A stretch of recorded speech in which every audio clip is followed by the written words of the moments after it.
Okay, sex-linked traits. These really are not very different from regular law of dominance because you're really still dealing with,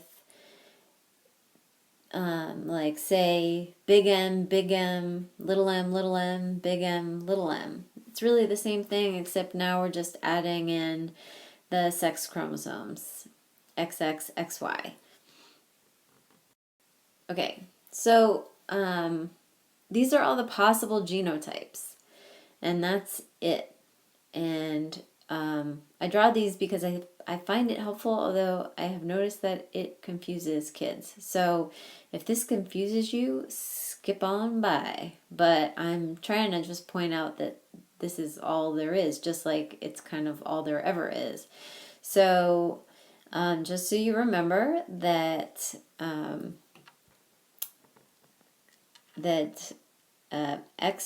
X is female and XY is male.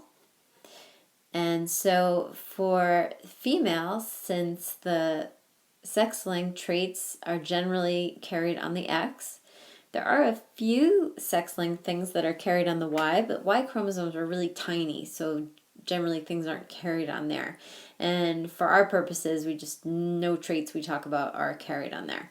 So for the female, XX, it's just like normal. We have homozygous dominant, heterozygous, and homozygous recessive.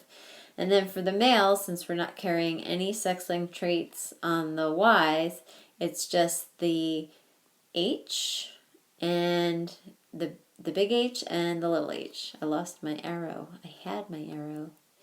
Big giant arrow. Woo! Big H and little h. Okay, so we got homozygous dominant, heterozygous, and homozygous recessive. Not so good at this arrow. Oops, everything's moving. Well, that's helpful. All right, so there you have it.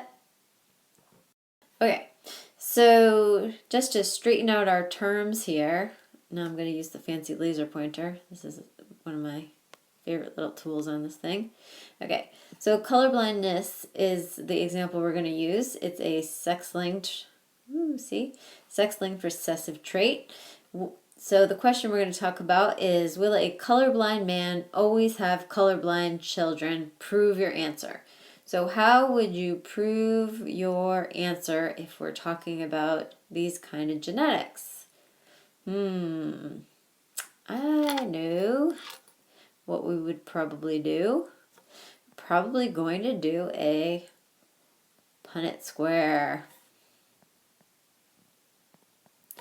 Okay, so that's how we're going to prove things. All right, so in case you don't know what colorblindness is, I pulled up this, just if you Google search on images for a colorblind test, these come up, or if you look on Google for a colorblind test, you can check them out and prove to yourself that you're not colorblind. So you probably can't really see it all that well, but there's like numbers in here and shapes in here. This one you could probably make out, it's 15. So if you're colorblind, you can't clearly distinguish, goodbye arrow, go over there. You can't clearly distinguish greens and reds. So it's not that you don't see color, you see colors, you just don't distinguish one color from another very well. So the colorblind male, and colorblindness affects males way more than females, would be XY because it's a male, and then have this little C. And I just pointed out that it's a little c, not a big C, since we don't have any big giant C's around for comparison. But here's a big giant C, just in case you need it. Okay, so when we're proving this with Punnett squares, we're going to take our colorblind guy,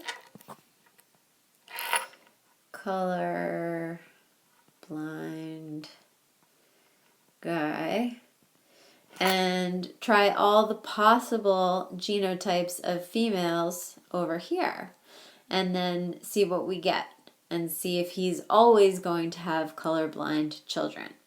So when we try a normal, not colorblind female who's a carrier, what do we end up with? Well, we end up with 50% colorblind children. So one of the boys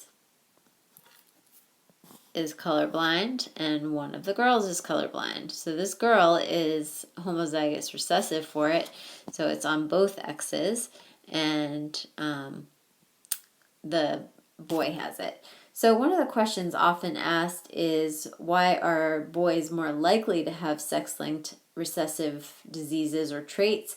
And the reason is that if you have two X's, you have one X to sort of protect you. So in this case, like this female has an X with the dominant trait as sort of a protector, whereas if you only have one X, you don't have that advantage.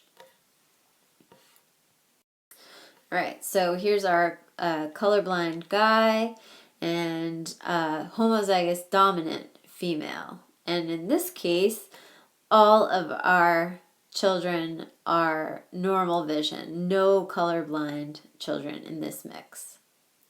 And lastly, our colorblind female, our homozygous recessive female. And of course, when you take a colorblind male and a colorblind homozygous recessive female, all the children are colorblind. So those are the situations to summarize how this guy would end up with colorblind children. And so that's the basics of sex-linked traits. I hope that was helpful.